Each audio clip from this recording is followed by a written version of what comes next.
எனக்கு முன்னாலே பேசியவர்களெல்லாம் அழகாக அற்புதமாக அடுத்த ஆண்டு நடைபெறுகின்ற சட்டமன்ற பொதுத் தேர்தலை குறித்து விளக்கமாக தெளிவாக இங்கே சுருக்கமாக சொன்னாலும் தெளிவாக சொல்லிவிட்டு அமர்ந்திருக்கின்றார்கள். தீய சக்தி திமுகவை தமிழகத்திலிருந்து அடியோடு அகற்ற வேண்டும் என்பதற்காகத்தான் பொன்மனச்சம்பல் புரட்சி தலைவர் எம்ஜிஆர் அவர்கள் அனைத்து இந்திய அண்ணா திராவிட முன்னேற்ற கழகத்தை தொடங்கினார்கள். அவருடைய மறைவுக்கு பிறகு நம்முடைய இதய புரட்சி தலைவி அம்மா அவர்கள் பல்வேறு சோதனைகளை தாங்கி கழகத்தை கட்டி காத்தார்கள். இருவரும் தலைவர்கள் இருக்கின்ற பொழுதுதான் ஏழை எளிய மக்கள், பட்டியலின மக்கள், விவசாயிகள், மீனவர்கள், நெசவாளர்கள், தொழிலாளர்கள், சிறுபான்மை மக்கள் என்று பலதரப்பட்ட மக்களுக்கும் அவர்களுக்கு நன்மை பயக்கக்கூடிய திட்டங்களை கொண்டு வந்து சாதித்த தலைவர்கள் நம்முடைய இருவரும் தலைவர்கள்.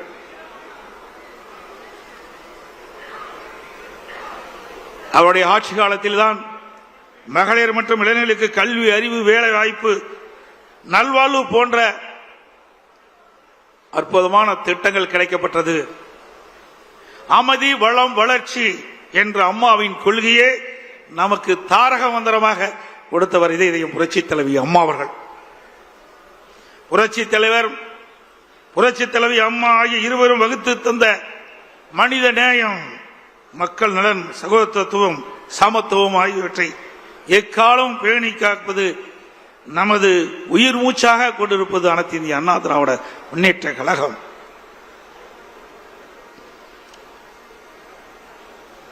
இன்றைக்கு ஆட்சியில் இருக்கின்ற பொழுதும் இந்த பத்திரிகையும் ஊடகம் நம்மளை விமர்சனம் செய்தார்கள். எதிர்கட்சியாக இருக்கின்ற பொழுதும் நம்மை பற்றித்தான் விமர்சனம் செய்து கொண்டிருக்கின்றார்கள். அனைத்து இந்திய அண்ணா திராவிட முன்னேற்ற கழக கட்சி இருக்கின்ற காரணத்தினால்தான் இந்த ஊடகமும் பத்திரிகையும் இயங்கிக் கொண்டிருக்கிறது என்று நிலை இருக்கின்றது. அனைத்து இந்திய அண்ணா திராவிட முன்னேற்ற கழகத்தை பொறுத்தவரைக்கும் பொன்மனச்சம்பல் புரட்சி தலைவர் எம்ஜிஆர், இதயம் புரட்சி தலைவி அம்மா இருவரும் தலைவர்களுக்கு வாரிசு இல்ல, நாம் தாம் வாரிசாக பார்த்தார்கள்.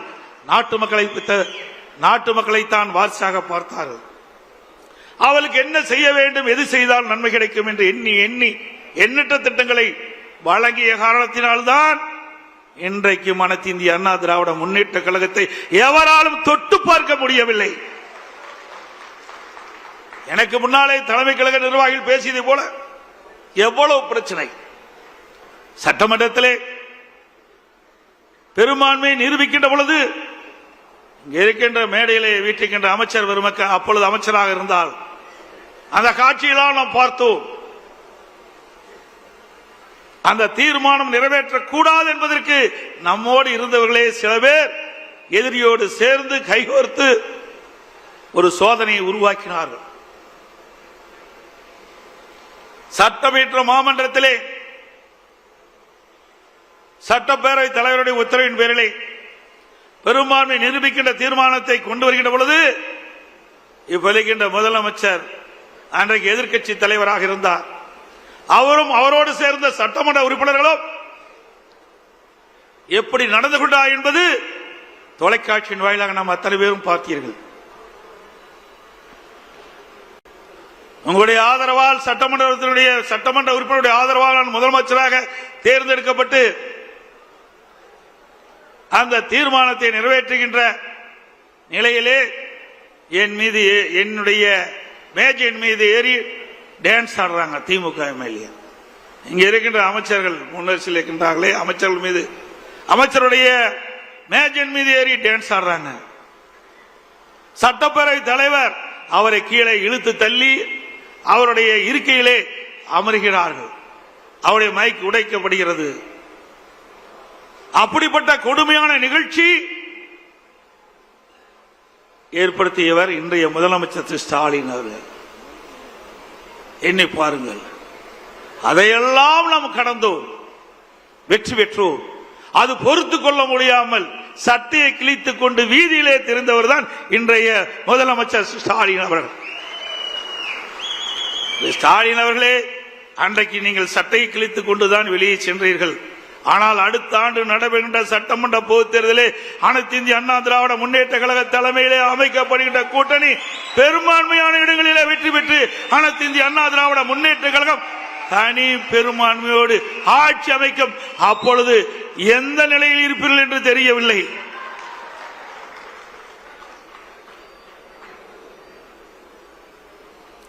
மேலும் அனைத்து இந்திய அண்ணா திராவிட முன்னேற்ற கழகம் ஆட்சியில் அமர்ந்த பிறகு அதை உடைக்க பல்வேறு சதித்திட்டங்கள் தீட்டப்பட்டன. அதை முடக்க பல்வேறு நடவடிக்கைகள் எடுக்கப்பட்டன. பல்வேறு வழக்குகளை தொடர்ந்தார். அதையெல்லாம் தாண்டிதான் நாம் ஒரு சிறப்பான ஆட்சியை நாட்டு மக்களுக்கு கொடுத்தோம். இன்றைக்கும் எதிர்க்கட்சிகள், ஏன் திராவிட முன்னேற்ற கழக கட்சி கூட நம்முடைய ஆட்சியை பற்றி விமர்சனம் செய்ய முடியவில்லை. அப்படி அற்புதமான ஆட்சி கொடுத்தது அண்ணா திமுக அரசாங்கம். என்ன சொல்கிறார் திரு ஸ்டாலின்? எடப்பாடி பழனிசாமி, அண்ணா திமுக, பாரதிய ஜனதாவோட கூட்டணி. இதைத்தான் சொல்ல முடியும்.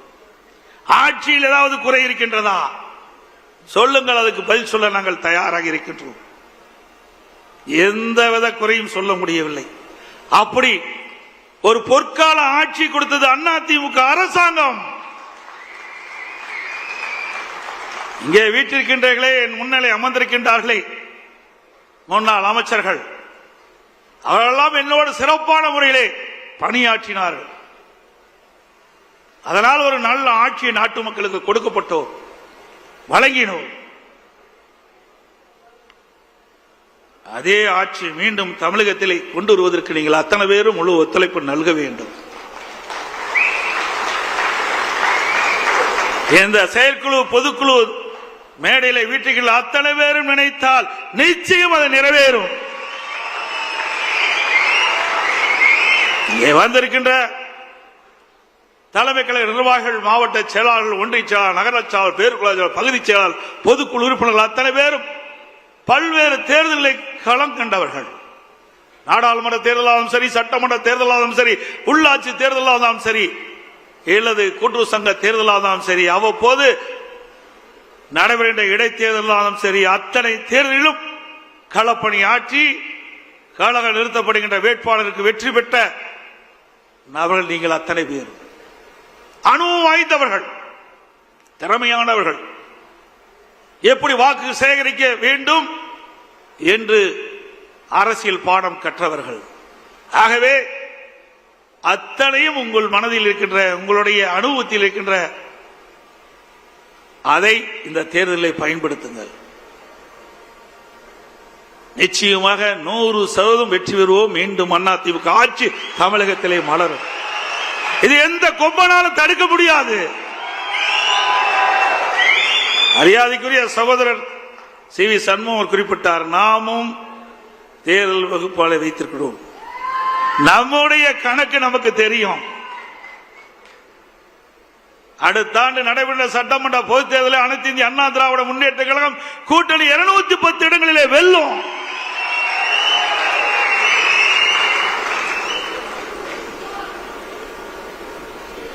நம்முடைய கழக நிர்வாகிகளுக்கே சில நேரத்தில் சந்தேகம் ஏற்பட்டது. அதையெல்லாம் போக்குவது எங்களுடைய கடமை என்ற அடிப்படையிலே சில விளக்கங்களை தர விரும்புகின்றேன். எனக்கு முன்னாலே தலைமை கழக நிர்வாகிகள் குறிப்பிட்டதை போல வேறு 2 லட்சம் வாக்குகளிலே 43 சட்டமன்ற உறுப்பினர்களை இழந்தோம். அதனால ஆட்சி இழந்து இன்னைக்கு எதிர்க்கட்சி வரிசையிலே அமர்ந்திருக்கின்றோம். அதுவும் யார் சூழ்ச்சியால் அந்த வாக்குகள் இழக்கப்பட்ட என்ற விவரத்தையும் அவர்கள் சொன்னார்கள். 2011 2020 வரைக்கும் ஒரு பொற்கால ஆட்சி கொடுத்தது அனைத்து இந்திய அண்ணா திராவிட முன்னேற்ற கழகம். அந்த காலகட்டத்திலே நாம் தேர்தலிலும் சந்தித்தோம். இன்றைக்கு 1991 திமுக 2 இடம் தான் வெற்றி பெற்றது. திமுக 2 இடத்துல தான் ஜெயிச்சாங்க. நம்முடைய அம்மாவுடைய தலைமையிலே அமைக்கப்பட்ட கூட்டணி பெரும்பாலான இடங்களில் அனைத்தும் வெற்றி பெற்றது. ஒரு சரித்திர சாதனையை படைத்தோம். அதற்கு பிறகு 2006 நாம் 4 இடங்களில் தான் வெற்றி பெற்றோம். 2001 மீண்டும் அனைத்து இந்திய அண்ணா திராவிட முன்னேற்ற கழகம் வெற்றி பெற்று இதய புரட்சி தலைவி அம்மாவில் தமிழகத்திலே முதலமைச்சராக தேர்ந்தெடுக்கப்பட்டார். 2006 திராவிட முன்னேற்ற கழகம் 96 இடங்களிலே வெற்றி பெற்று மைனாரிட்டி ஆட்சி நடைபெற்றுக் கொண்டிருந்தது. 2011 அனைத்து இந்திய அண்ணா திராவிட முன்னேற்ற கழகம் மீண்டும் வெற்றி பெற்று திராவிட முன்னேற்ற கழகம் எதிர்க்கட்சி வரிசையில் கூட அமர முடியவில்லை. பிரதான எதிர்க்கட்சி கூட கிடைக்கல. அப்பொழுது திரு ஸ்டாலினுடைய அப்பா திரு கருணாநிதியே இருந்தார். அப்பவே உங்களுக்கு எதிர்க்கட்சி வரிசையில் இடம் இல்ல. 2014 ஒரு நாடாளுமன்ற உறுப்பினர் கூட திமுகவுக்கு வெற்றி பெற முடியல. 2014 ஒரு நாடாளுமன்ற திமுக கட்சி சேர்ந்த வெற்றி பெற முடியல. திமுக கூட்டணி கட்சி சேர்ந்த வெற்றி பெற முடியல. அண்ணா திமுக 37 இடங்களில் வெற்றி பெற்று சாதனை படைத்தது. 2016 புரட்சி தலைவி அம்மாவில் யாருடன் கூட்டணி வைக்காமல் 234 இடங்களும் இரட்டலை சின்னத்திலே போட்டியிட வைத்து பெரும்பான்மை இடங்களை வெற்றி பெற்று ஆட்சி அமைத்தார்கள். இப்படிப்பட்ட இயக்கத்தை பற்றி திமுக தலைவர் விமர்சனம் செய்வது கேலி கூத்தாக இருக்கின்றது. சக்கரம் சுற்றி கொண்டே இருக்கும், கீழே இருக்க சக்கரம் மேலே வரும். அது தெரியாமல், விவரம் தெரியாமல் திரு ஸ்டாலின் பேசி வருகிறார். அதே வேளையில் நாம் சிந்தித்து பார்க்க வேண்டும். நாடாளுமன்ற தேர்தலிலே மக்கள் ஒரு மாதிரி வாக்களிப்பாங்க, சட்டமன்ற தேர்தலிலே வேறு மாதிரி வாக்களிப்பார்கள். அதுதான் தமிழ்நாட்டுடைய நிலைமை.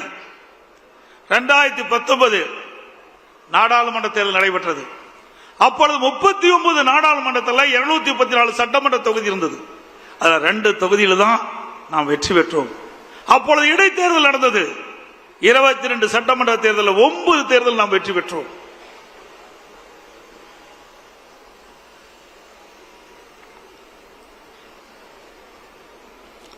ரெண்டாயிரத்தி 21 அனைத்து இந்திய அண்ணா திராவிட முன்னேற்ற கழக தலைமையில் அமைக்கப்பட்ட கூட்டணி 75 இடங்களில் நாம் வெற்றி பெற்றோம்.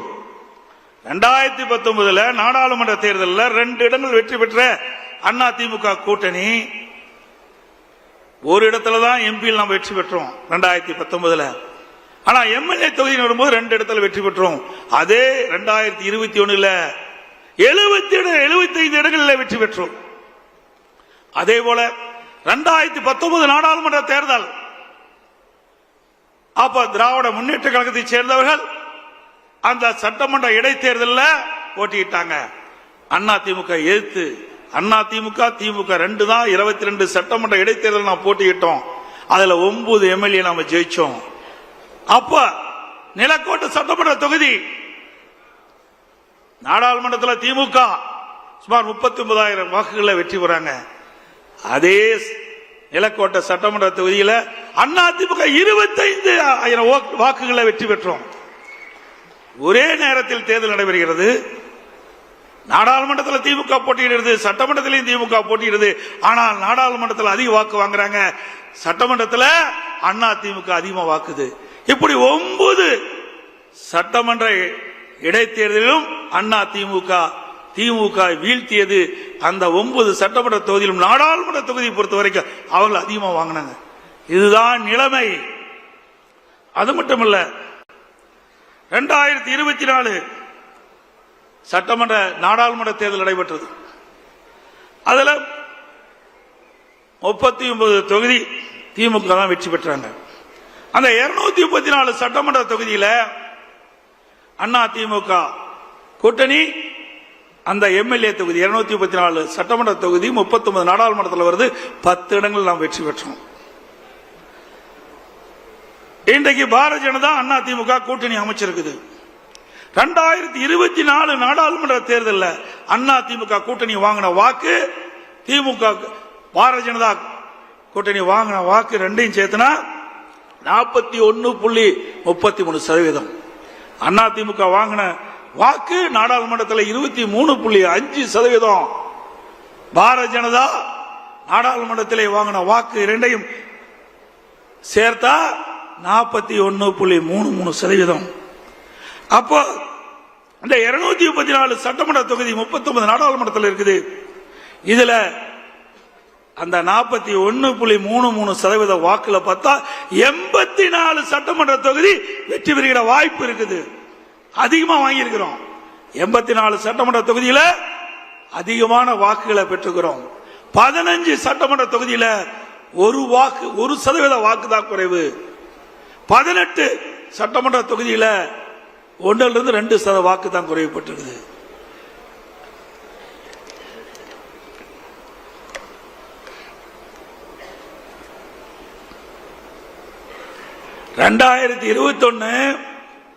சட்டமன்ற பொதுத் தேர்தல், 2019 நாடாளுமன்ற தேர்தல் ரெண்டு ஒப்பிட்டு நான் சொன்னேன். 2019 நாடாளுமன்ற தேர்தலில் அந்த நாடாளுமன்ற தேர்தல் 2 இடங்கள் தான் எம்எல்ஏ தொகுதியில் வெற்றி பெற்றோம். 21 75 தொகுதி வெற்றி பெற்றோம். இப்போ அதிமுக பாரதிய ஜனதா கூட்டணி அமைச்ச பிறகு 84 இடங்களை வெற்றி பெற்றிருக்கிறோம். அப்போ 19 2 இடங்கள் வெற்றி பெற்ற போது 84 என்று சொன்னால் 75 என்று சொன்னால் இப்பொழுது 84 என்றால் அடுத்த ஆண்டு நடைபெற்ற சட்டமன்ற பொதுத் தேர்தலில் 210 இடங்களில் அதிமுக தலைமையில் அமைக்கக்கூடிய கூட்டணி வெல்லும்.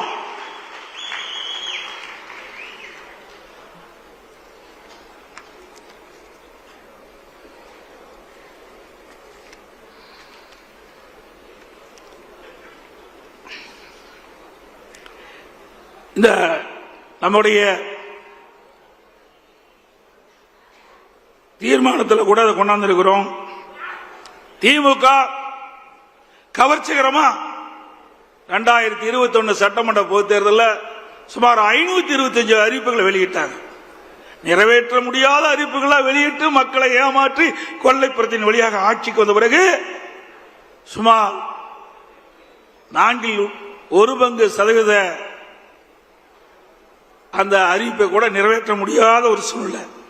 அதுல முக்கியமானது கல்வி கடன் ரத்துனாங்க, இல்ல கேஸ் சிலிண்டர் மானியம் கொடுக்கல, பெட்ரோல் டீசல் விலை குறைக்கல, நீட் தேர்வு ரத்துனாங்க, அதுக்கு ரகசியம் இருக்குன்னு சொன்னாங்க. இதுவரைக்கும் ரகசியத்தையே சொல்லல துணை முதலமைச்சர். 100 நாள் வேலை திட்டம் 150 நாளாக உயர்த்தப்பட்டாங்க, உயர்த்தல, ஏழை மக்களை ஏமாத்திட்டாங்க. அரசு காலி பணியிடங்கள் அரசாங்கத்தில் 3 லட்சம், அரசு சார்ந்த நிறுவனத்தில் 2 லட்சம், மொத்தம் 5 லட்சம் காலி பணியிடங்கள் நிரப்புனாங்க. இது வரைக்கும் நிரப்பல. கடந்த சட்டமன்ற பொதுத் தேர்தலில் வெறும் 50,000 பேர் தான் அரசு ஊழியர்கள் நிரப்பப்பட்டதா அறிவிச்சாங்க. இந்த 4.5 ஆண்டுகளில் அரசு பணியாளர்கள் சுமார் 75,000 பேர் பணி ஓய்வு பெற்றுக்கிறாங்க. அதோட அதிமுக ஆட்சியில கொண்டு வரப்பட்ட திட்டம் தாலிக்கு தங்க திட்டம் நிறுத்திட்டாங்க. அம்மா மினிக்கலை கைவிட்டுட்டாங்க. அம்மா இருசக்கர வாகனம் அதையும் கைவிட்டுட்டாங்க. இப்படி மக்களுக்கு நன்மை பயக்கக்கூடிய அதிமுக ஆட்சியில போடப்பட்ட திட்டங்களை எல்லாம் நிறுத்திய அதுதான் திமுக ஆட்சியுடைய சாதனை. அடிக்கடி ஸ்டாலின் சொல்லுவதெல்லாம் நாங்க குடும்ப தலைவிக்கு 1000 ரூபாய் கொடுத்துட்டோம். எப்ப கொடுத்தீங்க? அதிமுக தொடர்ந்து சட்டமன்றத்தில் அழுத்தம் கொடுத்தோம். தேர்தல் நேரத்தில் குடும்ப தலைவிக்கு 1000 ரூபாய் கொடுப்பதாக தேர்தலில் அறிவிப்பை கொடுத்துவிட்டு அவருடைய வாக்குகளை பெற்று ஆட்சிக்கு வந்த பிறகு கொடுக்கப்பட்ட வாக்குறுதியை நிறைவேற்றவில்லை. அதனால கொடுக்கப்பட்ட வாக்குறுதியை நிறைவேற்றுகின்ற விதமாக மாதந்தோறும் குடும்ப தலைக்கு 1000 ரூபாய் கொடுக்க வேண்டும் என்று பிரதான எதிர்க்கட்சி என்ற முறையில் நம்ம தொடர்ந்து சட்டமன்றத்தில் அழுத்தம் கொடுத்தோம். தொலைக்காட்சியின் வாயிலாக தெரிவிச்சோம், ஊடகத்தின் வாயிலாக தெரிவிச்சோம். நம்முடைய சட்டமன்ற உறுப்பினர்கள் தொடர்ந்து சட்டமன்றத்தில் அழுத்தம் கொடுத்தாங்க. அதிமுக பொதுக்கூட்டத்திலே தொடர்ந்து விமர்சனம் பண்ணோம். வேறு வழி இல்லாம 28 மாதம் கழிச்சு அதிமுக கொடுக்கப்பட்ட அழுத்தத்தின் காரணமாக தான் மாதந்தோறும் குடும்ப தலைவிக்கு 1000 ரூபாய் கிடைச்சிருக்குது. இப்ப ஸ்டாலின் நேற்றைய தினம் குறிப்பிடுறார், மேலும் 30 லட்சம் பேர்களுக்கு விதியை தளர்த்தி குடும்ப தலைவிக்கு 1000 ரூபாய் மாதந்தோறும் கொடுப்பதா சொல்றாங்க. அப்படின்னா இன்னும் 4 மாசம் தான் கொடுக்க முடியும். 56 மாதம் கொடுக்கல. குடும்ப தலைவருடைய கஷ்டத்தை பார்த்து கொடுக்கல. அடுத்த ஆண்டு நடைபெறுகின்ற பொது தேர்தலை மனதிலே வைத்துக் கொண்டு திரு ஸ்டாலினுடைய அரசாங்கம் விதியை தளர்த்தி 30 லட்சம் பேர்களுக்கு மேலும் மாதந்தோறும் 1000 ரூபாய் குடும்ப தொகை தருவதாக சொல்லியிருக்கிறாங்க. ஆக தேர்தலுக்காகத்தான் கொடுக்கிறாங்க ஒழிய இந்த குடும்ப தலைவி படுகின்ற கஷ்டத்துக்காக கொடுக்கல. நீங்கள் எவ்வளவு பணம் கொடுத்தாலும் மக்கள் வாங்கிக் கொள்வார்கள். ஆனால் ஓட்டு மட்டும் அண்ணா திமுக கூட்டணிக்கு தான் போடுவாங்க. அதோட இன்றைக்கு மக்கள் செல்வாக்கு இழந்துட்டார் ஸ்டாலின் அவர்கள். இளைஞருடைய செல்வாக்கையும் இழந்து விட்டார். அதனால இப்பொழுது அறிவிப்பு கொடுத்திருக்கிறார். கல்லூரியிலே படிக்கின்ற மாணவர்கள், அரசு கல்லூரியிலே படிக்கின்ற மாணவர்களுக்கு லேப்டாப் கொடுப்பதா சொல்லியிருக்கிறாங்க. தொடர்ந்து 4 ஆண்டு காலம் சட்டமன்றத்தில் அழுத்தம் கொடுத்தோம். அனைத்து இந்திய அண்ணா திராவிட முன்னேற்ற கழக அரசு இருக்கின்ற பொழுது, புரட்சி தலைவி அம்மா இருக்கின்ற பொழுது அரசு பள்ளி படிக்கின்ற மாணவர்களுக்கு ஒரு விஞ்ஞான கல்வி கொடுக்க வேண்டும், அறிவுபூர்வமான கல்வி கிடைக்க வேண்டும். இதற்காக மடிக்கணினி திட்டத்தை கொண்டு வந்தார்கள். சுமார் 52 லட்சம் மடிக்கணினி கொடுத்தோம். அதை வலியுறுத்தி சட்டமன்றத்திலே நாங்கள் தொடர்ந்து பேசினோம். எங்களுடைய சட்டமன்ற உறுப்பினர்களும் பேசினார்கள். தொடர்ந்து பத்திரிகையின் வாயிலாக, ஊடகங்களின் வாயிலாக நம்முடைய கருத்தை தெரிவித்தோம். அப்பொழுதெல்லாம் ஸ்டாலின் இந்த திட்டத்தை கொண்டு வருவதற்கு உடன்படல. இன்றைக்கு மக்கள் செல்வாக்கு இழந்த காரணத்தினாலே, இளைஞருடைய செல்வாக்கு இழந்த காரணத்தினாலே அடுத்த ஆண்டு சட்டமன்ற தேர்தல் நடைபெறுகிறதை முன்னிட்டு 10 லட்சம் மாணவர்களுக்கு, அரசு கல்லூரியிலே படிக்கின்ற மாணவர்களுக்கு லேப்டாப் கொடுப்பதாக அறிவிச்சிருக்கிறார். மாணவருடைய நலன் கருதி கொடுக்கல. அடுத்த ஆண்டு நடைபெறுகின்ற சட்டமன்ற பொது தேர்தலில் அந்த இளைஞர்களுடைய வாக்கு கிடைக்க என்பதற்காக இந்த 10 லட்சம் லேப்டாப் கொடுக்குறீங்க. சரி, இப்ப கொடுப்பத இந்த கல்லூரி திறப்பதற்கு முன்பே கொடுத்திருந்தா அவளுக்கு பயனுள்ளதா இருந்திருக்கும். ஆனா கல்லூரி திறந்து 5 மாதம் கழித்து இப்ப கொடுக்கறீங்க. அந்த கல்லூரியில் மாணவர் சேர்ந்தவுடனே அவருடைய சொந்த பணத்தில் லேப்டாப் வாங்கி இன்றைக்கு அதன் மூலமாக அறிவுத்திறனை வளர்த்துக்கிட்டு இருக்கிறாங்க. இந்த லேப்டாப் கொடுப்பதனால என்ன பயன் எண்ணி பாருங்க. இதை கொடுப்பதை மட்டும் வேண்டாம் என்று சொல்லவில்லை. கொடுப்பதை உரிய நேரத்தில் கொடுத்தீங்களா? இல்ல. அவருடைய வாக்கு தேவை. அடுத்த ஆண்டு நடைபெறுகின்ற தேர்தல் திமுகவுக்கு பயம் வந்து விட்டது, தோல்வி அடைந்து விடுவோம் என்று பயம் வந்து விட்டது. அதனால அவசரமாக இன்றைக்கு அரசு கல்வியிலே படிக்கின்ற மாணவர்களுக்கு லேப்டாப் கொடுப்பதாக அறிவிச்சிருக்கிறாங்க.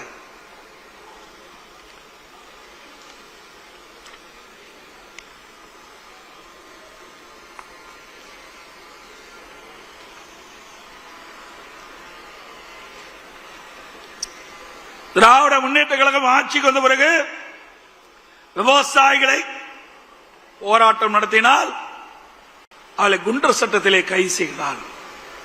விவசாயிகளுக்கு அநீதி இழைக்கப்படுகின்ற அரசு மக்கள் விரோத திமுக அரசாங்கம். அது மட்டும் இல்லாம டெல்டா மாவட்டம் குறுவை சாகுபடி, அந்த சாகுபடி செய்த விவசாயிகள்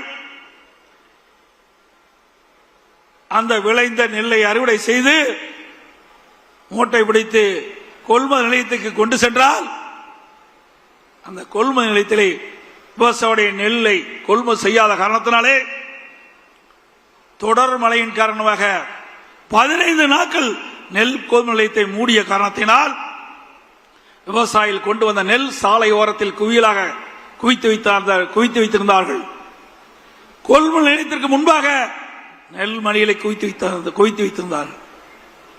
தொடர் மழையின் காரணமாக நெல்மணிகள்லாம் முளைத்து விவசாயிகள் பாதிக்கப்பட்டாங்க. நம்முடைய டெல்டா மாவட்டத்தில் இருக்கின்ற நம்முடைய கழக மாவட்ட செயலாளர்கள், தலைமை கழக நிர்வாகிகள், முன்னாள் அமைச்சர் வேண்டுகோளை ஏற்று நான் ஓடோடி சென்று டெல்டா மாவட்ட விவசாயிகளை சந்தித்து நேரடி கொள்முதல் நிலையத்துக்கு சென்று அவர்களுக்கு ஆறுதல் கூறி என்ன வரும் என்று கேட்டேன். அப்பொழுது குறிப்பிட்டார்கள், 15 நாட்களாக இந்த நெல்லை நாங்கள் காவல் காத்துக் கொண்டிருக்கின்றோம். இந்த அரசாங்கம் கொள்முதல் நிலையிலே கொள்முதல் செய்யவில்லை. கொள்முதல் செய்யப்பட்ட நெல்லையும் அந்த குடோனில் அடுக்கி வைத்திருக்கிறார்கள். அது வெளியிலே சென்றால்தான் நெல் கொள்முதல் செய்ய முடியும். இப்படிப்பட்ட அவல நிலை எங்களிடத்தில் இருக்கின்றது. கடுமையாக பாதிக்கப்பட்டு விட்டோம் என்று சொன்னார். அதை பார்க்க யாருமே செல்ல, இந்த விவசாயிகளுக்கு ஆறுதல் சொல்ல திமுகவிலிருந்து யாரும் செல்லல. திரு உதயநிதி டெல்டா மாவட்டத்துக்கு போன அறிவிச்சாங்க, பத்திரிகையில பார்த்தேன். பரவாயில்ல, விவசாயிகளுக்கு ஆறுதல் சொல்ல போகிறார் என்று நினைத்தேன். ஆனா அங்க போகல, நேர ரயில்வே ஸ்டேஷனுக்கு போய் சரக்கு ரயிலுக்கு கொடி காட்டிட்டு வந்துட்டார். ஏற்கனவே அந்த கொள்முதல் செய்யப்பட்ட அந்த நெல் மூட்டைகள் எல்லாம் அதுக்கு முன்பு 20 நாட்கள் ட்ரெயின்ல போயிட்டு இருக்குது, சரக்கு ரயில்ல போயிட்டு இருக்குது. ஏன்னா விவசாயிகளை பார்ப்பதற்கு அச்சம். அங்கே போனா கேரோ பண்ணிட்டு என்ன பண்றது அப்படின்ற பயத்தில் அப்படியே திரும்பி போயிட்டார் துணை முதலமைச்சர் ஸ்டாலின் அவர்கள், துணை முதலமைச்சர் திரு உதயநிதி அவர்கள். விவசாயிகளை இன்றைக்கு நஷ்டத்திலே தள்ளி அரசாங்கம் திராவிட முன்னேற்ற கழக அரசாங்கம்.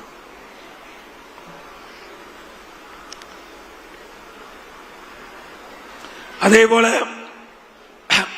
திராவிட முன்னேற்ற கழகம் ஆட்சிக்கு வந்த பிறகு விலைவாசி வெண்ணெய் முட்டுகின்ற அளவுக்கு உயர்ந்து போச்சு. ஏழை மக்கள் வாங்கிட்ட சக்தி இழந்து விட்டார்கள். அரிசி விலை உயர்வு, பருப்பு விலை உயர்வு, எண்ணெய் விலை உயர்வு. இந்த ஏழை மக்களை காப்பதற்கு பதிலாக இந்த அரசு ஆட்சிக்கு வந்த பிறகு இந்த விலைவாசி உயர்வால் நம்முடைய ஏழை மக்கள் வாட்டி வதைக்கின்ற நிலையை நாம் பார்க்கின்றோம். அதோடு கட்டுமான பொருட்கள் விலை கேட்க வேண்டிய அவசியமே இல்லை, அந்த அளவுக்கு உயர்ந்து போச்சு. ஜல்லி விலை உயர்வு, கம்பி விலை உயர்வு, சிமெண்ட் விலை உயர்வு, செங்கல் உயர்வு, மர விலை உயர்வு. இப்படி அவல ஆட்சி இன்றைக்கு நடந்து கொண்டிருக்கின்றது தமிழகத்திலே. அதோடு மின் கட்டணம் சுமார் 52% உயர்த்தினாங்க. ஆண்டுக்கு 5% உயர்த்தப்பட்டு விட்டது. ஸ்டாலின் ஒரு காலகட்டத்தில் குறிப்பிட்டார், மின்சாரத்தை தொட்டாத்தான் ஷாக் அடிக்கும், மின் கட்டணத்தை கேட்டாலே ஷாக் அடிக்கும் என்று சொன்ன திரு ஸ்டாலின் அவர்கள் குறைந்ததான் நம்ம அம்மா இருக்கும் போது குறைவாத்தான் நாம் மின் கட்டணத்தை நாம் உயர்த்தணும். ஆனா திமுக ஆட்சி போல 52% உயர்த்தல, நிலை கட்டணத்தில் உயர்த்தல, ஆண்டுக்கு 5% மின் கட்டணத்தில் உயர்த்தல. இப்பொழுது என்ன நிலைமை? மின்சாரத்தை தொட்டாத்தா ஷாக் அடிக்கும், கரண்ட் பில்ல கேட்டாலே ஷாக் அடிக்குது. அப்படிப்பட்ட நிலைமை.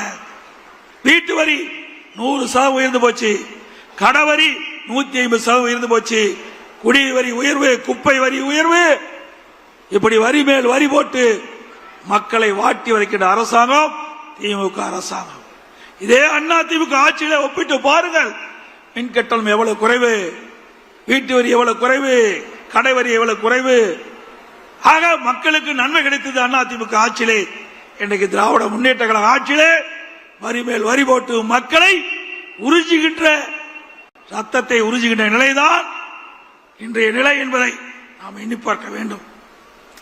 நெசவாளுடைய நிலை பரிதாபமான நிலை. நெசவு தொழில் நலிவடைந்து விட்டது. அதை சீர் செய்ய அரசு எந்த நடவடிக்கை எடுக்கல. விசைத்தறி தொழில் அழிந்து போய்விட்டது, உண்டான நடவடிக்கை எடுக்கல.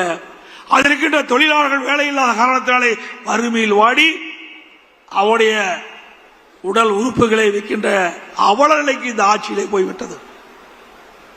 இன்றைக்கு இந்தியாவிலே எத்தனையோ மாநிலம் இருக்குது.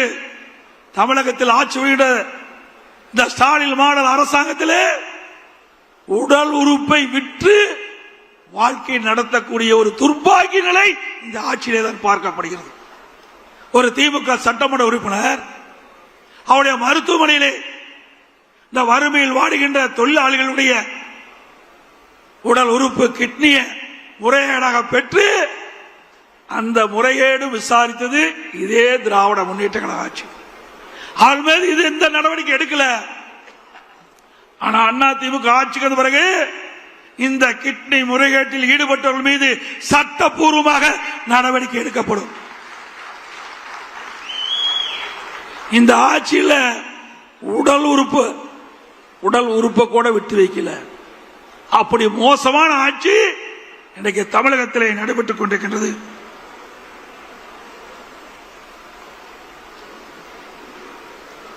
போக்குவரத்து துறையிலே போக்குவரத்து முன்னாள் ஊழியர்கள் தங்களுக்கு கிடைக்க வேண்டிய பணம் கிடைக்கவில்லை என்று போராட்டத்தில் இறங்கி போராடி பணம் பெறுகின்ற சூழ்நிலை. எப்பொழுது பார்த்தாலும் ஸ்டாலின் சொல்லுகின்றார், இன்றைக்கு மகளிருக்கு கட்டணமில்லா பேருந்து விட்டுருக்கும் சொல்லி அந்த பேருந்தில் ஏறி இறங்கினா தான் உயிர் நிச்சயம். அப்படிப்பட்ட பேருந்து ஓட்டுதல் பேருந்து தான் இன்றைக்கு தமிழகத்தில் இயங்கிக் கொண்டிருக்கிறது. தொழில்துறை இதெல்லாம் எதற்காக சொல்லினேன் என்று சொன்னால், வருகின்ற சட்டமன்ற தேர்தலில் நாட்டு மக்களுக்கு நீங்கள் தெரிவிக்க வேண்டும் என்ற அடிப்படையில் இதை நான் தெரிவித்துக் கொண்டிருக்கின்றேன். அதிமுக ஆட்சிக்கும் திமுக ஆட்சிக்கும் என்ன வேறுபாடு என்பதையும் நாட்டு மக்களுக்கு நீங்கள் தெளிவுபடுத்த வேண்டும் என்பதற்காக இந்த விவரங்களை நான் குறிப்பிடுகிறேன். தொழில்துறை அதிமுக ஆட்சியிலே மிக சிறப்பா இருந்தது. 2015 அம்மா அவர்கள் முதல் தொழில் முதலீட்டாளர் மாநாட்டை சென்னையில் நடத்தினாங்க. 2,42,000 கோடி தொழில் முதலீட்டு ஈர்க்கப்பட்டது. 98 புரிந்துணர்வு ஒப்பந்தம் போடப்பட்டாங்க. அந்த பணியெல்லாம் துவங்கி நிறைவேற்றப்பட்டு பல்லாயிரக்கணக்கான பேருக்கு வேலை கிடைச்சிருக்குது. 2019 அம்மாவுடைய அரசு தொழில் முதலீட்டு மாநாட்டை நடத்தணும். சென்னையில் சுமார் 3,05,000 கோடி தொழில் முதலில் ஈர்க்கப்பட்டது. சுமார் 304 புரிந்துணர்வு ஒப்பந்தங்கள் போடப்பட்டு நடைமுறைக்கு கொண்டாந்தோம். அந்த நிறுவனங்கள் எல்லாம் இன்றைக்கு உற்பத்தியை தொடங்கிவிட்டது. அதனால பல்லாயிரக்கணக்கான இளைஞர்களுக்கு வேலைவாய்ப்பை பெற்று தந்தோம். திமுக அரசாங்கம் வந்தது. திமுக அரசாங்கம் வந்த பிறகு அவர்கள் தொழில் முதலீட்டு மாநாட்டை நடத்தினார்கள். திரு ஸ்டாலின் அவர்கள் அண்மையிலே ஜெர்மன் நாட்டுக்கு போகும்போது விமான நிலையத்திலே பத்திரிகையாளர்களை சந்தித்து பேட்டி கொடுத்தார். அப்பொழுது இந்த பேட்டியிலே குறிப்பிடுகிறார், திமுக ஆட்சியிலே 922 புரிந்துணர்வு ஒப்பந்தங்கள் போடப்பட்டதாக, 10,62,000 கோடி தொழில் முதலீட்டு ஈர்க்கப்பட்டதாக, அந்த நிறுவனங்கள் எல்லாம் உற்பத்தியை தொடங்கின்ற பொழுது சுமார் 32,81,000 பேருக்கு வேலை கிடைக்கும் என்று அறிவித்தது மட்டுமல்ல, 77% புரிந்துணர்வு ஒப்பந்தங்கள் நிறைவேற்றப்பட்டதாக ஒரு பச்சை பொய்ய சொன்னார். 77 புரிந்துணர்வு ஒப்பந்தங்கள் நிறைவேற்றப்பட்டது என்று சொன்னா 25 லட்சம் பேருக்கு வேலை கிடைச்சிருக்கும். எப்படி நாட்டு மக்களை ஏமாற்ற என்பதை நாம் எண்ணி பார்க்க வேண்டும். இந்த விவரத்தை வெள்ளை அறிக்கை வெளியிட வேண்டும் என்று தொழில்துறை மந்திரி கிட்ட நாங்கள் வேண்டுகோளா வச்சோம். திராவிட முன்னேற்ற கழகம் ஆட்சி பொறுப்பேற்ற பிறகு எவ்வளவு முதலீடு ஈர்க்கப்பட்டது, எவ்வளவு புரிந்துணர்வு ஒப்பந்தங்கள் நடைமுறைக்கு வந்தது, எவ்வளவு பேருக்கு வேலை கிடைச்சது என்ற புள்ளி விவரத்தை நீங்கள் வெளியிட வேண்டும். வெள்ளை அறிக்கை என்று கேட்டா வெள்ளை பேப்பரை வெளியிடுறார். அதுதான் உண்மை. எதையுமே செய்யல. செஞ்சிருந்தா தானே அவர்கள் அறிப்பை வெளியிட முடியும். இப்படிப்பட்ட நிலைமை பொய்ய பேசி பேசி உண்மையாக்க பார்க்கிறாங்க விடியா திமுக ஆட்சியில. எனக்கு முன்னால தலைமை செயலர் அறிவிச்சவர் வேலுமணி சொன்னாங்க, திமுக ஆட்சியில எந்த ஒரு பெரிய திட்டத்தையும் கொண்டாடல. அண்ணா திமுக ஆட்சியில கொண்டு வரப்பட்டு நிறைவேற்றப்பட்ட திட்டங்களை தான் ஸ்டிக்கர் ஒட்டி திறந்துட்டு இருக்காங்க. அத்திக்கடை அவனாசி திட்டம் அண்ணா திமுக ஆட்சியில போடப்பட்டது, ஸ்டிக்கர் ஒட்டி திறக்கிறார். கோவையிலே கோவை அவனாசி ரோட்ல பிரம்மாண்டமான மேம்பாலம், அதிக தூரம் உள்ள உயர்மட்ட மேம்பாலம் கட்டியது அண்ணா திமுக ஆட்சியில. அங்க மட்டுமல்ல, தமிழ்நாடு முழுவதும் ரயில்வே கடவுக்கு குறுக்கே மேம்பாலம், சாலை சந்திப்பிலே மேம்பாலம், ஆற்று குறுக்கே மேம்பாலம், நல்ல சாலை வசதி, கூட்டு குடிநீர் திட்டம், கடல் நீரை குடிநீராக்கும் திட்டம், இப்படி பல திட்டங்களை கொண்டு வந்து நடைமுறைப்படுத்த ஒரே அரசாங்கம் அதிமுக அரசாங்கம். இப்படி ஏதாவது ஒரு திட்டத்தை உங்களால் கொண்டு வர முடிஞ்சுதா? இல்ல.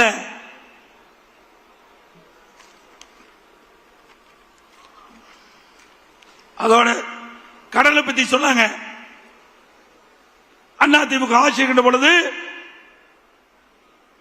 சுமார் 73 ஆண்டு காலம் தமிழகத்திலே பல்வேறு கட்சிகள் ஆட்சி புரிந்தன. அந்த 73 ஆண்டுகள 2021 வரை 73 ஆண்டு காலம் பல்வேறு கட்சிகள், காங்கிரஸ் ஆட்சி, திமுக ஆட்சி, அண்ணா திமுக ஆட்சி என்று பல்வேறு கட்சிகள் தமிழகத்தில் ஆட்சி புரிந்தது. 2021 5,18,000 கோடி தான் கடை. கொரோனா காலம் 19-20 அப்பா நமக்கு வருமானம் இல்ல, ஜிஎஸ்டி இல்ல, பெட்ரோல் டீசல் வருமானம் இல்ல, பத்திரப்பதிவு இல்ல, ரோட் டாக்ஸ் இல்ல, கலால் வரி கிடையாது, வரியே இல்லாம ஓராண்டு ஆட்சி புரிந்த ஒரே அரசாங்கம் அதிமுக அரசாங்கம். அந்த காலகட்டத்தில் கூட ஏழை மக்கள் பாதிக்க கூடாது என்பதற்காக ரேஷன் கடையில் 11 மாதம் விலையில்லா உணவுப் பொருளை கொடுத்த அரசாங்கம் அதிமுக அரசாங்கம். அந்த கொரோனா தொற்று, அந்த நோய் எப்படி ஒருவருக்கு வரும், அதை எப்படி அந்த நோயை குணப்படுத்துவது என்று எதுவுமே தெரியாத சூழலில் கூட தமிழகத்தில் இருக்கின்ற விலை மதிக்க முடியாத உயிர்களை காப்பாற்றிய ஒரே அரசாங்கம் அதிமுக அரசாங்கம். இன்னைக்கு வல்லரசுல கூட இப்படிப்பட்ட சிகிச்சை கொரோனாவால் பாதிக்கப்பட்ட மக்களுக்கு கொடுக்கல. பாரத பிரதமர் அனைத்து முதலமைச்சருடைய கருத்துக்களை காணொலி காட்சி கேட்கின்ற பொழுது அவர் குறிப்பிட்டார், தமிழகத்திலே கொரோனா வைரஸ் பரவலை தடுப்பதில் முதல் மாநிலம் நீங்க தமிழ்நாட்டில் மாதிரி நீங்க கடைபிடிங்க, கொரோனா வைரஸை தடுக்க முடியும் என்று. அப்படி ஒரு சிறப்பான ஆட்சி கொடுத்த அரசாங்கம், மக்களை காத்த அரசாங்கம் என்பதை நேரத்தில் எண்ணி பார்க்க வேண்டும்.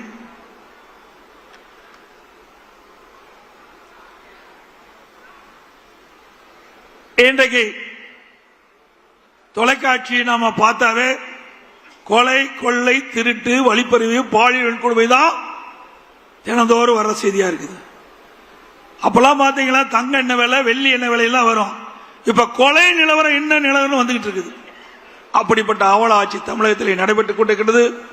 இன்றைக்கு தமிழகத்தில் போதைப் பொருள் நிறைந்த மாநிலமாக காட்சி அளிக்குது. ஆக அதையெல்லாம் தடுக்க திறமையற்ற அரசாங்கமா திமுக அரசு இருக்குது. ஏன்னா பாதி பேர் திமுக காரனை விற்கலாம், ஆனா தடுக்க முடியாது. இன்றைக்கு திமுக ஆட்சிக்கு வந்த பிறகு எல்லா துறையும் ஊழல், டாஸ்மாக் துறையில் ஊழல், இன்றைக்கு ஒப்பந்தம் மற்றும் விற்பனை முறைகேடல், மணல் கடத்தல், போக்குவரத்து துறையிலே ஊழல், மின்சார வாரியத்திலே ஊழல், அதோட மதுரையில் அங்க இருக்கிற மாநகராட்சியில் வரி வருவாய் 200 கோடி ஊழல் செஞ்சிருக்கிறாங்க. ஆட்டுக்கு, மாட்டுக்கு, பன்னிக்கெல்லாம் வரி போட்டாங்க. அந்த பன்னியில போட்ட வரி கூட விட்டு வைக்கல திமுக ஆட்சி. இப்பொழுது நகராட்சி குடிநீர் வழங்குகின்ற அமைச்சர் இன்றைக்கு அமலாக்கத்துறை பல்வேறு ஊழல் பட்டியல காவல்துறைக்கு அனுப்பிச்சிருக்கிறாங்க, எஃப்ஐஆர் போடணும். முதலா ஒருத்தர் போக போறார், முதலா ஒருத்தர் போக போறார், படிப்படியா போவாங்க. ஆக இன்னும் 2-3 மாதம் இருக்குது, 100 நாள் தான் இருக்குது தேர்தலுக்கு. அந்த 100 நாள்ல எத்தனை திமுக அமைச்சர்கள் எங்கு போவார்கள் தெரியும், பத்திரமான இடத்துக்கு போவாங்க. சென்னை மாநகராட்சியில் கழிப்பறை பராமரிப்பில் ஊழல், மின்சாரத்துறையில் டிரான்ஸ்பார்மர் டெண்டர் விட்டதில் ஊழல், ஒரே மாதிரி டெண்டர். இன்னைக்கு 3 லட்சத்துக்கு சொன்னா 12 பேரும் 3 லட்சத்துக்கு கோட் பண்ணியிருக்கிறாங்க. இப்படி அப்பட்டமாக ஊழல் செய்கிற ஒரே அரசாங்கம் திமுக அரசாங்கம்.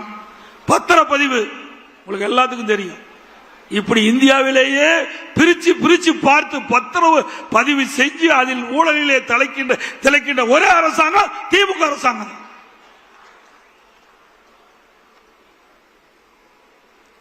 விலையில்லா வேட்டி சிலை அந்த ஏழைகளுக்கு கொடுப்பதில் கூட விட்டு வைக்கல, முறையா கொடுக்கல, தரமற்ற நூலை கொடுத்துட்டு அதுலயும் ஊழல்.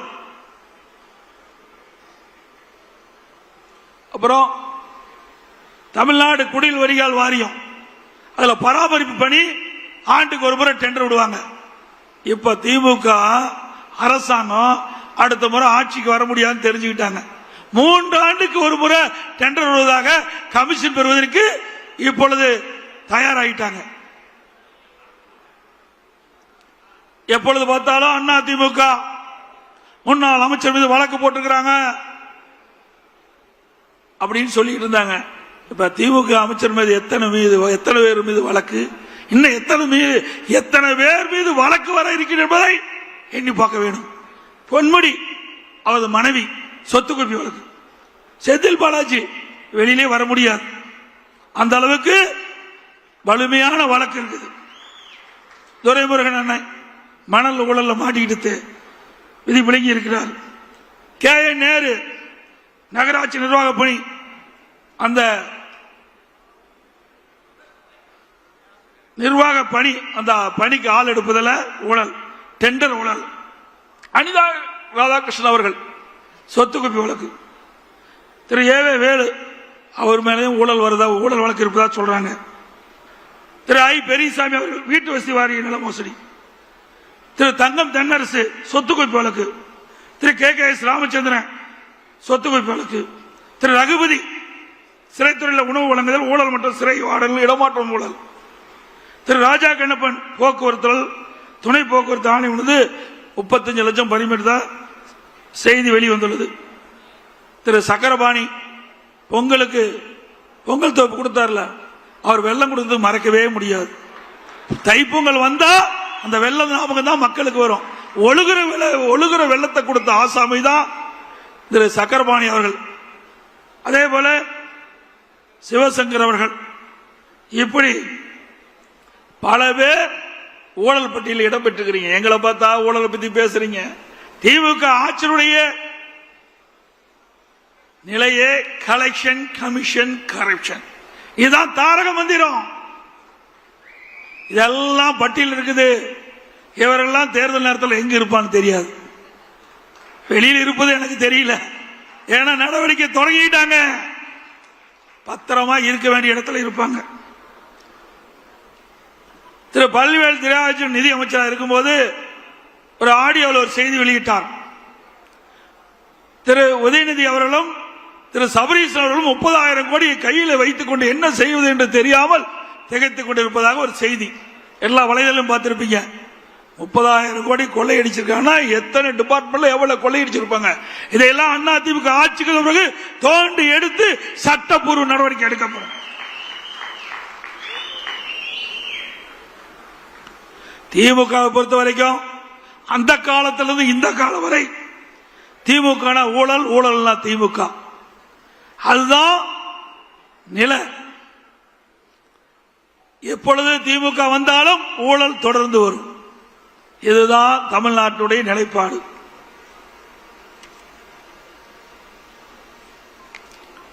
திராவிட முன்னேற்ற கழக ஆட்சியில கள்ளக்குறிச்சி கள்ளச்சாராய மரணம், அது உயர்நீதிமன்றத்தில் வழக்கு போட்டாங்க. அந்த வழக்கில் சிபிஐ விசாரிக்க வேண்டும் என்று உத்தரவு போட்டது. உடனே டெல்லிக்கு போறார். இதில் உங்களுக்கு என்ன பயம்? ஆக திராவிட முன்னேற்ற கழகத்தை கட்சி சேர்ந்தவரை காப்பாற்ற வேண்டும் என்பதற்காக இன்றைக்கு டெல்லியில போய் மேல்முறையீடு செய்கிறீங்க. பிறகு அண்ணா நகர் சிறுமி உயர்நீதிமன்றத்தில் அவளுக்கு நியாயம் கிடைக்க வேண்டும். அது மாநில அரசுக்கு காவல்துறை விசாரித்தால் நியாயம் கிடைக்காது. அதன் அடிப்படையில் உயர்நீதிமன்றத்தில் வழக்கு. அதனால அந்த சிறுமி அந்த வழக்கை சிபிஐ விசாரிக்க உத்தரவு போடுறாங்க உயர்நீதிமன்றம். அதை எடுத்து உச்ச நீதிமன்றம் போறாங்க. அதோட ஆம்ஸ்டாங் கொலை வழக்கு, அவருடைய உறவினர்கள் வழக்கு போடுறாங்க. அதை மாநில அரசு விசாரிக்க கூடாது, சிபிஐ விசாரிக்க வேண்டும். இன்னைக்கு சென்னை உயர்நீதிமன்றம் அதை சிபிஐ விசாரிக்க வேண்டும் என்று உத்தரவு போட்டது. அதை எதிர்த்து டெல்லிக்கு போறாங்க. எவ்வளவு வெட்கக்கேடானது. ஆக யாரையோ காப்பாற்றுவதற்காக இந்த அரசு துடித்துக் கொண்டிருக்கிறது. இதெல்லாம் அனைத்து இந்திய அண்ணா திராவிட முன்னேற்ற கழக ஆட்சி அமைந்தவுடன் இதையெல்லாம் விசாரித்து உண்மை குற்றவாளிகளை இந்த நாட்டுக்கு அடையாளம் காட்டப்படும்.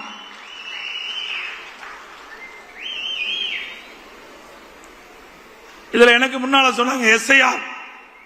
இந்த எஸ்ஐஆர் என்று கேட்டாவே ஸ்டாலின் அலர்ந்தார், துடிக்கிறார். ஏன்னா எல்லாம் கள்ள ஓட்டு போட்டு தானே ஜெயிச்சிருக்கிறாங்க. உண்மையா வாக்காளர் சந்தித்து அந்த வாக்களை பெற்றவர் வெற்றி பெறவில்லை. அது சென்னை மாநகரம் கேட்க வேண்டிய அவசியமே இல்லை. இறந்தவர்கள் எல்லாம் உயிர் பெற்று வந்து ஓட்டு போடுவாங்க. அப்படிப்பட்ட நிலைமை. இன்றைக்கு எஸ்ஐஆர் பணி துவங்கப்பட்டு விட்டது. மத்திய தேர்தல் ஆணையம் அறிவிக்கப்பட்டு பணி துவங்கி நாளையோட நிறைவேற இருக்கின்றது. அதே நம்முடைய கழக நிர்வாகிகள், தொண்டர்கள், மாவட்ட செயலாளர், ஒன்றிய செயலாளர், நகர செயலாளர், பேரூர் செயலாளர், பகுதி செயலாளர், வட்ட செயலாளர், வார்டு செயலாளர் அத்தனை பேர் ஒருமித்த கருத்தோடு நாளை இறுதி நாள். அதனால ஏதாவது விடுபட்டு இருந்தா அதை முறையாக அந்த எஸ்ஐஆர் பணியை மேற்கொள்ள வேண்டும் என்று அன்போடு இந்த நேரத்தில் கேட்டுக்கிறேன். திமுக தலைவர் ஸ்டாலின் எதிர்த்தா இதை எதிர்க்க வேண்டிய அவசியம் என்ன? இறந்தவர் வாக்களை நீக்கிறாங்க. ஒரு இடத்துல இருந்து வேற இடத்திற்கு குடி போயிடுறாங்க. அவர் அந்த இடத்துல வாக்கு பதிவாகிறது. ஏற்கனவே இருக்கிற இடத்துல தொடர்ந்து இந்த வாக்காளர் பட்டியலில் ஒரு பெயர் இடம்பெற்று வருது. அதை நீக்குவதில் என்ன தவறு? இரட்டை வாக்காளர், அதை நீக்குவதில் என்ன தவறு? ஆனா திரு ஸ்டாலின் அவர்கள் அதை கடுமையாக எதிர்த்தார். இப்பொழுது என்னங்கிறாரு? திமுக காரர் விழிப்போடு இருந்து செயல்பட வேணுமா?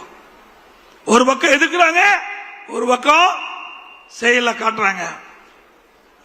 எஸ்ஐஆர் பணி மேற்கொள்ள வேண்டும். இன்னைக்கு பாத்தீங்கன்னா சென்னை மாநகரத்தில் பத்தி பாத்தீங்கன்னா ஒவ்வொரு தொகுதியிலும் 50,000 70,000 வாக்குகள் இன்றைக்கு அது விடுவிக்க வேண்டிய சூழல் இருக்குது. அப்படி தமிழ்நாடு முழுவதும் அனைத்து தொகுதியிலும் 10,000 30,000 வாக்குகள் இந்த எஸ்ஐஆர் பணி மேற்கொள்கின்ற பொழுது இறந்தவர் வாக்காளர் பட்டியலிருந்து விடுவிக்கப்படுகிறார். இரட்டை வாக்காளர் நீக்கப்படுகிறது. அதே போல குடிபெயர்ந்தவர்கள், மாற்றிடத்துக்கு போனவர்கள் அதை கண்டறிந்து அவர் விடுவிக்கப்படுகிறது. இப்படி தமிழ்நாடு முழுவதும் முறைகேடாக வாக்காளர் பட்டியலில் இடம்பெற்றவர்கள் சுமார் பல லட்சம் பேர் விடுவிக்கப்படுகின்ற சூழல் ஏற்படுது. இதையெல்லாம் விடுவிக்கலனா அடுத்த ஆண்டு நடைபெற்ற சட்டமன்ற தேர்தலில் இப்படி போலி வாக்காளரை வைத்து அவர் வெற்றி பெறுவதற்கு ஒரு வாய்ப்பு ஏற்படும். அதனாலதான் அலறாங்க, துடிக்கிறாங்க திரு ஸ்டாலின்.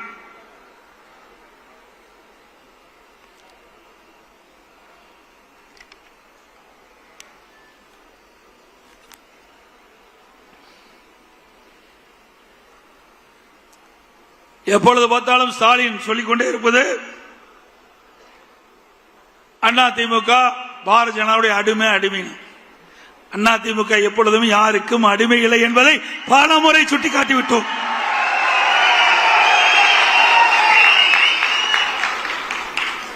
இதே திராவிட முன்னேற்ற கழகம் திரு கருணாநிதி இருக்கின்ற பொழுது 1999 ஆண்டு நாடாளுமன்ற தேர்தலில் பாரதிய ஜனதாவோட கூட்டணி போட்டு வெற்றி பெற்று திரு வாஜ்பாய் அவர்களுடைய மத்திய அமைச்சர்களே திமுக எம்பி இடம் பெற்றிருந்தாங்க. திரு முரசொலி மாறன் அவர்கள் மத்திய அமைச்சராக இருந்தார். அப்போ அவர்கள் உடல்நிலை சரியில்லாமல் இருந்தபோது ஓராண்டு மருத்துவமனையில் இலாக்கா மந்திரியா வச்சிருந்தாங்க. 2001 சட்டமன்ற பொது தேர்தல், அப்பொழுது பாரதிய ஜனதா திமுக கூட்டணி அங்க வச்சது. அப்பெல்லாம் பாரதிய ஜனதா கட்சி நல்ல கட்சி. திமுக கூட்டணி வச்சா நல்ல கட்சி, அண்ணா திமுக கூட்டணி வச்சா மதவாத கட்சி. சிந்திச்சு பாருங்க. இன்னைக்கு தேர்தல் வருகின்ற பொழுது வாக்குகள் சிதறாமல் சிந்தாமல் எல்லா வாக்குகளையும் நிறுத்தப்படுகின்ற வேட்பாளருக்கு கிடைக்க வேண்டும். அப்பொழுதுதான் நாம் நிறுத்தப்படுகின்ற வேட்பாளர் வெற்றி பெறுவார். அந்த அரசியல் சூழ்நிலைக்கு ஏற்பவாறு எல்லா கட்சியுமே கூட்டணி அமைப்பது இயல்பு. திமுகவும் கூட்டணி வைக்குது, அண்ணா திமுக கூட்டணி வைக்குது. அண்ணா திமுக கூட்டணி இடம்பெற்ற கட்சி தான் திமுகவில் இப்பொழுது இடம்பெற்றிருக்குது. திமுகவில் இடம்பெற்ற கட்சி தான் அண்ணா திமுகவில் இடம்பெற்றது. இப்படி கால சூழ்நிலைக்கு ஏற்ப அந்த கூட்டணி மாறி மாறி இருக்கும். ஆனா திரு ஸ்டாலினால பொறுக்க முடியல. அண்ணா திமுக பாரதிய ஜனதா கூட்டணியை அமைச்ச உடனே கதறாரு, துடிக்கிறாரு. அப்பொழுது திரு 1999 2001 கூட்டணி வச்ச போது திரு கருணாநிதி குறிப்பிடுறார். 23/6/1999 முரசொலியில் 6ஆம் பக்கம். அதாவது பாரதிய ஜனதா திமுக கூட்டணி அமைச்ச பிறகு அப்ப முரசொலியில 6ஆம் பக்கத்தில் 23/6/1999 வருது.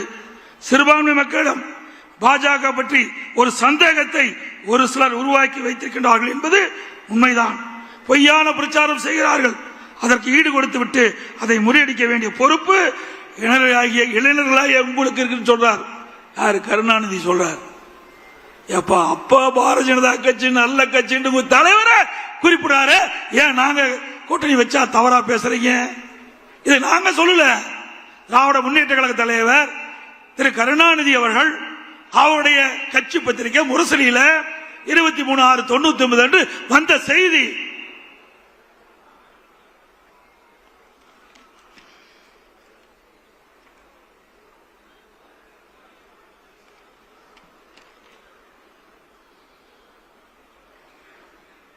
அதே போல எப்பொழுது பார்த்தாலும் அடிமை என்று சொல்லுகிறேன். நீங்க தாங்க அடிமை. 2011 மத்தியிலே காங்கிரஸ் ஆட்சி. அப்பொழுது அந்த காலகட்டத்தில் சட்டமன்ற தேர்தல் வர இருக்கிறது. அப்ப சட்டமன்ற தேர்தல் வருகின்ற பொழுது அண்ணா அறிவாலயத்தில் முதல் மாடியில் கலைஞர் தொலைக்காட்சியில் முறைகேடு தான் சிபிஐ ரெய்டு நடந்தது. கீழ்த்தளத்தில் கூட்டணி பேச்சுவார்த்தை, மேல்தளத்தில் காங்கிரஸ் ஆட்சி மத்தியில் நடக்குது. அங்க சிபிஐ ரெய்டு, கீழ்த்தளத்தில் கூட்டணி பேச்சுவார்த்தை. இப்படி மிரட்டி பணிய வைத்து அடிமையாக இருந்தது திமுக. அண்ணா திமுக அப்படி அல்ல.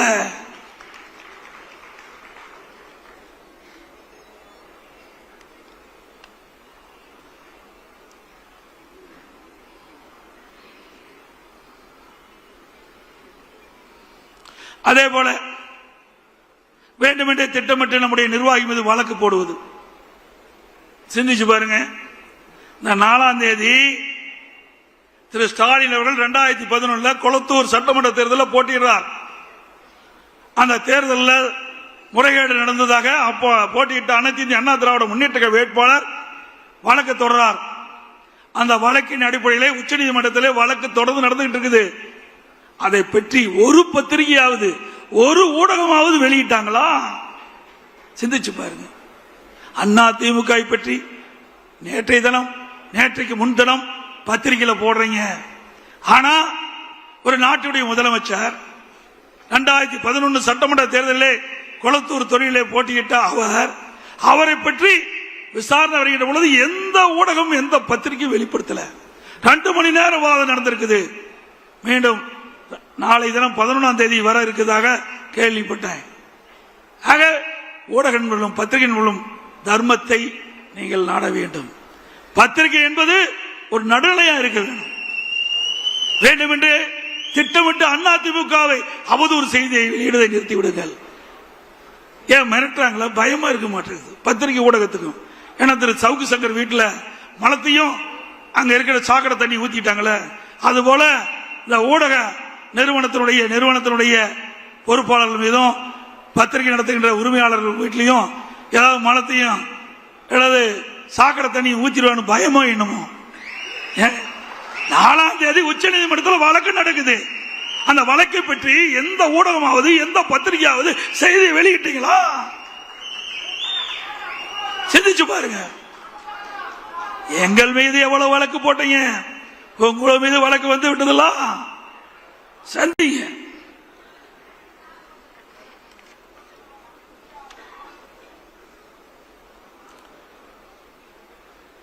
திராவிட முன்னேற்றங்களை உருவாக்கிய பேர் அண்ணா அவர்கள் களம் ஒரு குடும்பம். நாங்க இன்றைக்கு திமுக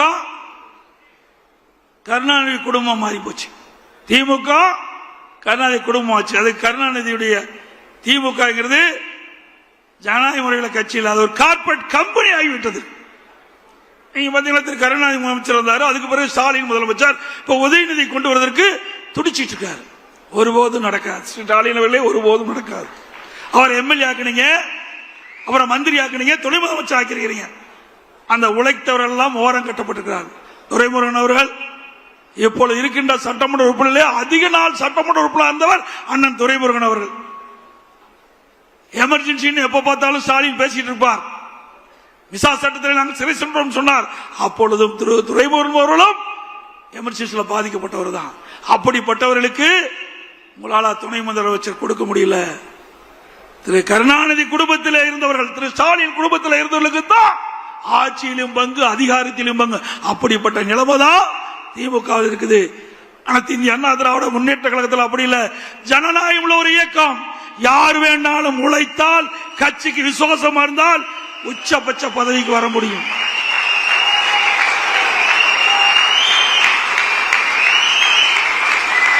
திமுக வர முடியுமா? வர முடியுங்களா? ஒரு கிளை செயலாளர் அண்ணா திமுக பொதுச் செயலாளர் வர முடியுமா? அண்ணா திமுக தான் வர முடியும்.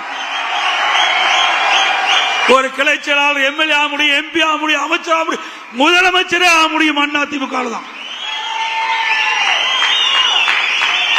திமுக போல வாரிசு அரசியல் கிடையாது. குடும்ப ஆட்சி இல்ல, மன்னர் ஆட்சி இல்ல.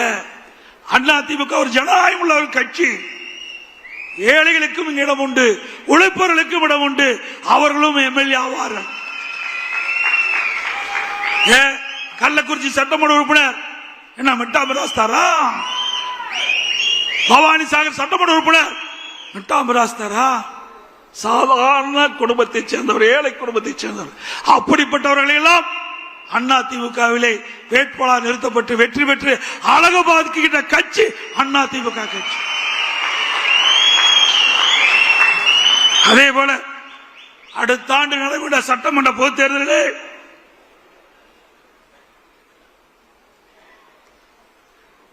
இங்கே வந்திருக்கிற பல நிர்வாகிகள் வேட்பாளராக வருவதற்கு வாய்ப்பு உண்டு என்பதை இந்த நேரத்தில் தெரிகிறது. இயக்கத்துக்கு விசுவாசமாக உழைக்கின்றவர்கள் நிச்சயமாக கிடைக்கும். எனக்கு பின்னாலும் இன்னும் எத்தனை நூற்றாண்டுகள் வந்தாலும் அனைத்து இந்திய அண்ணா திராவிட முன்னேற்ற கழகம் மக்களுக்காக இயங்கும் அப்படின்னு இதை புரட்சி தலைவி அம்மா அவர்கள் சட்டமன்றத்திலே சூளுரைத்தார்கள். அதை நனவாக்கின்ற விதமாக ஒவ்வொருவரும் தேனீக்களை போல, எறும்பை போல சுறுசுறுப்பாக பணியாற்றி நமக்கு விழக்கூடிய வாக்குகள் சிந்தாமல் சிதறாமல் தேர்தல் நேரத்திலே அவளை அழைத்து வந்து பதிய வைத்து தலைமை கழகம் அறிவிக்கப்படுகின்ற வேட்பாளர்களின் கூட்டணி கட்சியைச் சேர்ந்த வேட்பாளர் வெற்றி பெற செய்ய வேண்டும் என்று இருகர கூப்பிகளை வேண்டி கேட்டுக் கொள்கிறேன். அதோட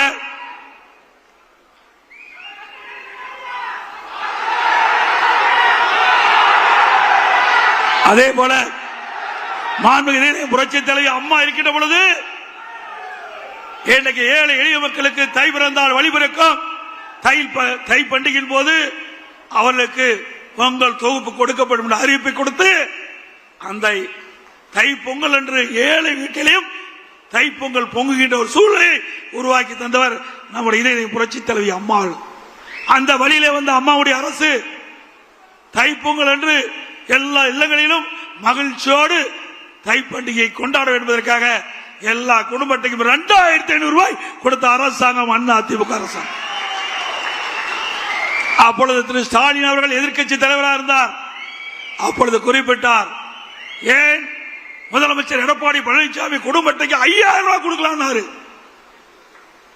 5000 ரூபாய் கொடுக்கலாம் திரு ஸ்டாலின் சொன்னார்.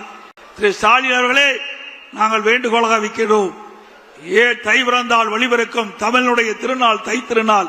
அப்படி தை திருநாளிலே தை பண்டிகையின் போது எல்லா இடங்களிலும் மகிழ்ச்சியோடு தை பண்டிகை கொண்டாடுகின்ற விதமாக ஒவ்வொரு குடும்பத்துக்கும் 5000 ரூபாய் வழங்குங்கள். இப்பொழுதாவது நீங்கள் செய்த ஊழலாவது, எவ்வளோ ஊழல் செய்து விட்டீர்கள், எவ்வளோ மக்கள் பணத்தை கொள்ளையடித்து விட்டார்கள். இனியாவது கடைசி காலகட்டத்திலாவது மக்களுக்கு மகிழ்ச்சி ஊட்டுகின்ற விதமாக இந்த தை பண்டிகை மகிழ்ச்சிகரமாக கொண்டாடுகின்ற விதமாக ஒரு 5000 ரூபாய் நீங்கள் வழங்க வேண்டும். எவ்வளவோ கொள்ளையடிச்சிட்டு இருக்கிறீங்க, ஆனா மக்களுக்காக எந்த திட்டமும் கொடுக்கல, எந்த பெரிய திட்டமும் இந்த ஆட்சியில் வரல. இதையாவது இந்த ஏழைகளுக்காக செய்ய வேண்டும் என்று வேண்டுகோளாக வைத்து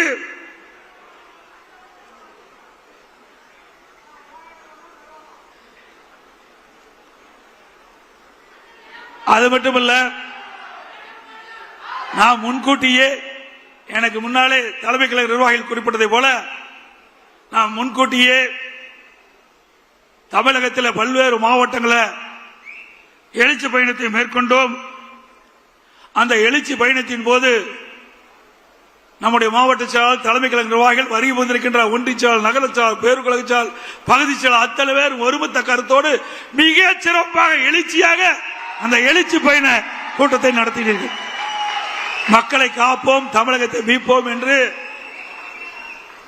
நாம் குரல் கொடுத்து கிட்டத்தட்ட 175 சட்டமன்ற தொகுதியிலும் அதிமுக அந்த பிரச்சாரத்தை தொடங்கினோம். இனி எந்த கட்சியும் இனிமேல் எவ்வளவு சட்டமன்ற தொகுதியில் போய் பிரச்சாரம் செய்ய முடியாது. அப்படி அருமையான எழுச்சி பயணம் மேற்கொண்டது. அதுக்கு அத்தனை மாவட்ட கலைச்சாளர், தலைமை கழக நிர்வாகிகள், வருகின்ற ஒன்றிய நகர பேரூராட்சி பகுதிகள் அத்தனை பேரும் சிறப்பான முறையில் ஏற்பாடு செய்தார். அதுக்கு நன்றியை இந்த நேரத்தில் தெரிவித்துக் கொள்கின்றேன்.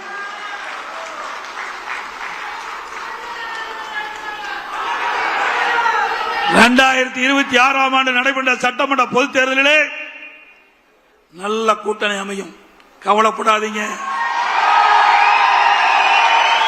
இன்னொன்றையும் சொல்கிறேன், அதிமுக பொறுத்த வரைக்கும் சொந்த பலம் உள்ள கட்சி, சொந்த பலம் வாய்ந்த கட்சி. திமுகவை பொறுத்த வரைக்கும் மக்கள் பலம் இழந்த கட்சி. அதனால்தான் எப்பொழுது பார்த்தாலும் ஸ்டாலின் பேசுறார், எங்கள் கூட்டணி வலிமையான கூட்டணி, எங்கள் கூட்டணி வலிமையான கூட்டணி. இவர் கட்சி பத்தி நம்பி நிக்கல, இவர் கட்சி நம்பி நிக்கல, கூட்டணி நம்பித்தான் நிற்கிறார். ஆனா நம்ம கூட்டணியில் அங்க வைக்கிற கட்சிகள் எல்லாம் சுதந்திரமாக செயல்படுகின்ற கட்சிகள்.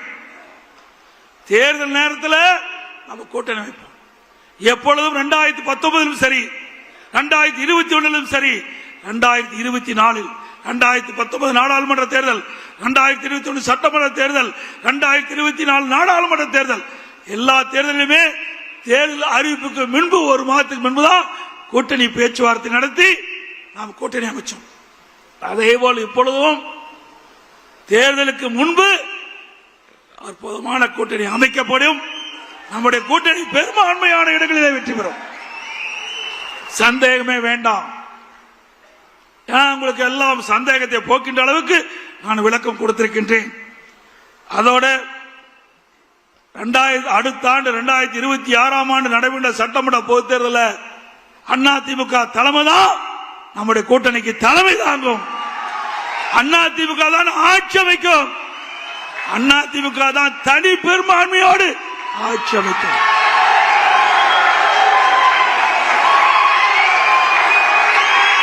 அதோடு 2026 ஆண்டு நடைபெற்ற சட்டமன்ற பொதுத் தேர்தலில் வெற்றி பெற்று ஆட்சி அமைத்து அடுத்த ஆண்டு நடைபெறுகின்ற பொது செயற்குழு பொதுக்குழு கூட்டத்தில் அதிமுக ஆட்சி நடக்கும்.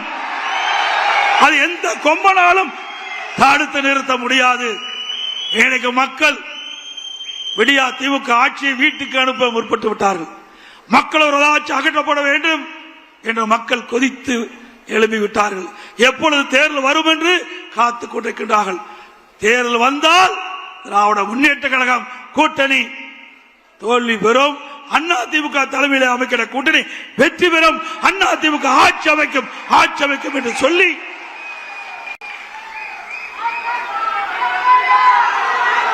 அதே போல அத்தனை பேருக்கும் வருகின்ற செயற்குழு பொதுக்குழு தலைமை நிர்வாகிகள் அத்தனை பேருக்கும் கிறிஸ்துமஸ் நல்வாழ்த்துக்கள். அடுத்த ஆண்டு வர உள்ளதால் ஆங்கில புத்தாண்டு நல்வாழ்த்துக்கள், பொங்கல் நல்வாழ்த்துக்கள். அதோடு இந்த செயற்குழு பொதுக்குழுக்கு கூட்டத்திற்கு வருகை வந்த அத்தனை பேருக்கும் உங்களுக்கு சைவ அசைவ உணவு தயார் நிலையில் வைக்கப்பட்டுகிறது.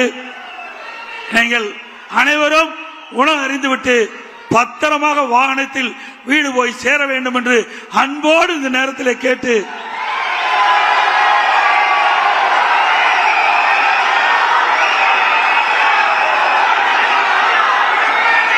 அதேபோல முன்னாள் அமைச்சர் மாவட்ட கழக பெஞ்சமின் அவர்கள் இந்த பொதுக்குழுவுக்கு நடைபெறுவதற்கு சிறப்பான ஏற்பாடு செய்வதற்கு அவரும் இந்த நிகழ்ச்சி சீரோடும் சிறப்போடும் நடைபெறுவதற்கு உறுதுணையாக விளங்கிய அறிவிச்சார் பெஞ்சமின் அவர்களுக்கும் அதேபோல இந்த பொதுக்குழு கூட்டம் சிறப்பாக நடைபெறுவதற்காக இன்றைக்கு அந்த பொதுக்குழு எப்படியெல்லாம் நடைபெற வேண்டும், எப்படியெல்லாம் அரேஞ்ச்மெண்ட் பண்ண வேண்டும் என்ற அந்த நிகழ்ச்சியை பார்வையிற்கு வந்த நம்முடைய துணை பொதுச்செயலாளர் அண்ணன் KPM அவர்களுக்கும், தலைமை அறிவிச்சாளர் வேலுமணி அவர்களுக்கும், அமைப்பு அறிவிச்சாளர் தங்கமணி அவர்களுக்கும், அவரோடு இணைந்து பணியாற்றிய இந்த பகுதியைச் சேர்ந்த கழக நிர்வாகிகள் அத்தனை பேருக்கும் நேரத்தில் நன்றி தெரிவித்து அடுத்த ஆண்டு நாம் ஆளுங்கட்சியாக இருப்போம், அந்த பொதுக்குழுவிலே சந்திப்போம் என்பதை நேரத்தில் தெரிவித்து இன்றைக்கு காலையிலே வந்துட்டீங்க, பசியோடு இருக்கிறீங்க, இன்னும் நிறைய பேச வேண்டி இருந்தது. இருந்தாலும் அதையெல்லாம் சுருக்கமாக பேசி உங்களுடைய பசியோடு இருப்பவர்களுக்கு மேலும் காலதாமம் செய்யக்கூடாது என்ற அடிப்படையிலே இப்பொழுது என்னுடைய உரையை நிறைவு செய்கின்றேன். அத்தனை பேரும் உழைக்க வேண்டும். இந்த உழைப்பு தான் வெற்றிக்கை. இன்றைக்கு யானைக்கு தும்பிக்கை, நமக்கு நம்பிக்கை. அந்த நம்பிக்கை ஒவ்வொருவருக்கும் ஏற்பட வேண்டும். நம்முடைய செயல்பாடு சிறப்பாக இருக்க வேண்டும். அதுதான் முக்கியம் என்பதை இந்த நேரத்தில் தெரிவித்து எனது உரையை நிறைவு செய்கின்றேன். நன்றி, வணக்கம்.